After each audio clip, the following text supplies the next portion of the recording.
एक आदमी घाटी में लाख पेड़ की चिपचिपी राल इकट्ठा कर रहा था। तभी गलती से उसकी छुरी गहरे खड्डे घाटी के कुएं में गिर गई। वो फौरन पानी में कूद गया और तेजी से गहराई की ओर तैरने लगा। चारों तरफ ढूंढा लेकिन छुरी नहीं मिली। अचानक उसे खड्ड के तल में कुछ चिपचिपा और अजीब सा पदार्थ जमा हुआ दिखाई दिया। जब उसने ध्यान से देखा तो हैरान रह गया। वो तो बेहतरीन किस्म की प्राकृतिक लाख थी। असल में वो और उसका छोटा भाई रोज पेड़ों को काटकर उनसे थोड़ी थोड़ी लाख इकट्ठा करते थे और फिर उसे बाजार में बेचकर गुजारा करते थे। लेकिन ये लाख जो खड्ड के नीचे अपने आप इकट्ठा हुई थी, उसकी गुणवत्ता कहीं बेहतर थी। भाई के चेहरे पर खुशी की लहर दौड़ गई। उसे लगा अब लाख के कम होते पेड़ों की चिंता नहीं करनी पड़ेगी। वो खुशी से जोर जोर से हंस पड़ा। इसके बाद तो मानो वो बदल ही गया। हर दिन वो आसानी से ढेर सारा पैसा कमाने लगा। नशे में धुत जमीन पर पड़ा रहता और कुछ काम नहीं करता। छोटा भाई जो सच से अनजान था, रोज खाली हाथ लौटता। उसने एक दिन बड़े भाई से पूछा, इतनी लाख तुम कहां से ला रहे हो? मगर भाई कुछ नहीं बोला। लाख की जगह बताने से साफ मना कर दिया।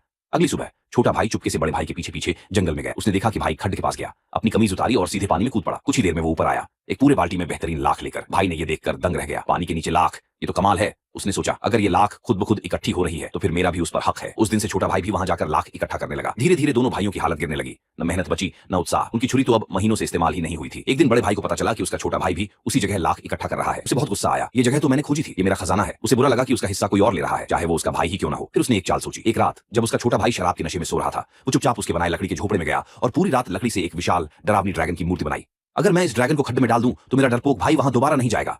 सोचते हुए उसने अगले दिन वो ड्रैगन खड्ड के तल में डाल दिया। अगले दिन छोटा भाई जैसे ही लाख लेने गया और जैसे ही उसने बाल्टी भरी, उसकी नजर बगल में छिपी एक भयंकर ड्रैगन पर पड़ी। वो घबरा गया। डर के मारे जल्दी जल्दी तैरकर बाहर भागा और चिल्लाने लगा, भैया खड्ड के नीचे एक ड्रैगन है, बहुत भयानक है। बड़ा भाई उसे भागते देख खूब हंसा। अब ये जगह सिर्फ मेरी है। वो मजे से अकेला लाख इकट्ठा करने चला गया।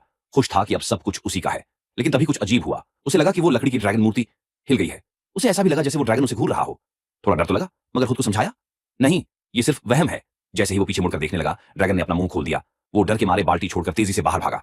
थोड़ी देर बाद जब वो शांत हुआ, उसने सोचा, ये तो मैंने खुद बनाया था, लकड़ी का है, मैं ही डर गया।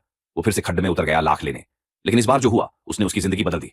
वो लकड़ी की ड्रैगन न जाने कैसे जिंदा हो गई थी और पहले से कहीं ज्यादा विशाल और डरावनी दिख रही थी। उसके दांत पंजे सब डरावने हो गए थे, जैसे सचमुच किसी को खाने को दौड़ रही हो।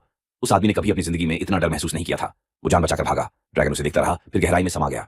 उसके बाद वो कभी भी बाहर नहीं आया।